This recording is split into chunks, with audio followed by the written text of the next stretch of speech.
জাহান্নামের দরজা খুলে ঢুকতে হবে। কত ভেজাল মিটাবো? ফকির ভাব ভাব, হাড্ডা গোড্ডা হয়ে আছে, 7টা বাগে খেতে পারবে না, আবার ভিক্ষা করছে। এইখানে ঢুকে পড়ছি পয়সা না চাইতে না যাইতে। বেদাতি ফকিরদেরকে 1 টাকা দেবেন না, গোনা হবে। ও পাকড়ি ফাকড়ি নিয়ে চলে এসছে, বেয়াদব। ওর জন্য যেন কোরআন হাদিস নয়। জি ভাই, আমার দিকে অ্যাটেনশন হন। 2 নম্বর চলছে, 1 নম্বর হয়ে গেল নূর, 2 নম্বর ডান হাতে সার্টিফিকেট। খালি কিয়ামতের দিন কি কি আনন্দ আছে এই কটা বলে ছেড়ে দিব। 12টাতেই ছেড়ে দেবো, একদম 12টা পার করবো না।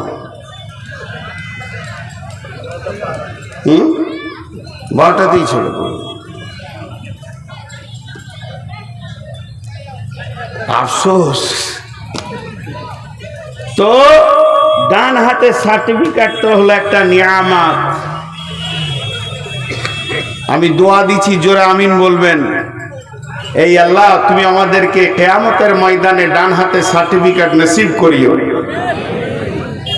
ধ্যান দিয়ে শুনেন, আজকে আনন্দ দিয়ে দিব কিয়ামত সম্পর্কে। মাঝে একটা উদাহরণ দিই, উদাহরণটা ধ্যান দিয়ে শুনেন। একটা যুবক আল্লাহ রসুলের কাছে এসে বললেন, ইয়া রাসূলুল্লাহ, কিছু দেন, কিছু দেন। নবীজি বলছেন, আল্লাহর গোলাম, বাইতুল মালে কিছুই নাই, বসার ক্যাপাসিটি শেষ। আহা, কিছুই নেই। আমাদেরকে ধ্যান দেন। তুমি একটা কাজ করো, আমার জামাই ওসমানের বাড়ি চলে যাও, ও মালদার আছে, গানি আছে, তোমাকে কিছু দিবে। যুবকটা ওসমানের বাড়ি চলে গেছে। কথাই কথা অনেক বেরিয়ে আছে। তো ওসমানের বাড়িতে গেছে, তো দরজায় ধাক্কা দিতে যাবে, আর হাতটা টেনে নিলে যে না রে মন, ধাক্কা দিব না, ধাক্কা দিব না। বলে কেন? হজরতে ওসমান ওর বিবি উম্মে কুলসুম রসুলের বেটি, রসুলের বেটি, জানামানা ঘরের বেটি নয়। ওকে বকছে, স্ত্রীকে বকছে। কি কারণে বকছে জানেন?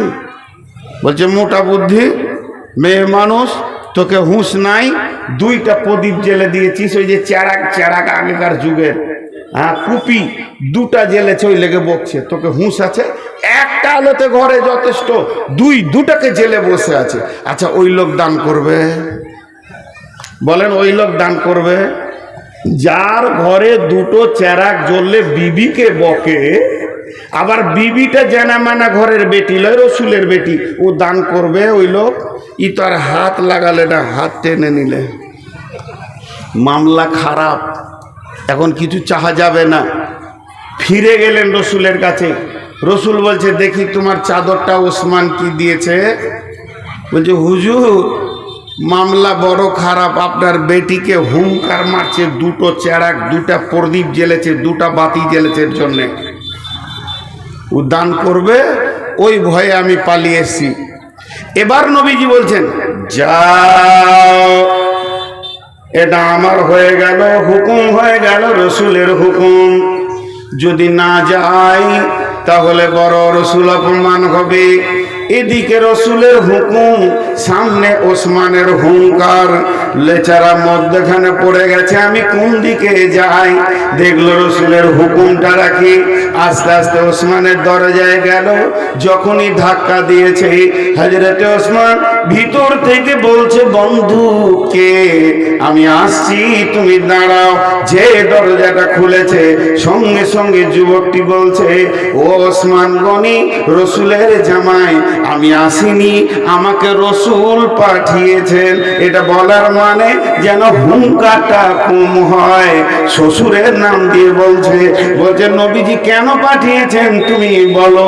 তখন বলছে, নবীজি পাঠিয়েছেন, আমি কয়েকদিন ছেলে মেয়ে নিয়ে খেতে পাইনি, আপনার কাছে কিছু মাল থাকলে আমাকে দেন।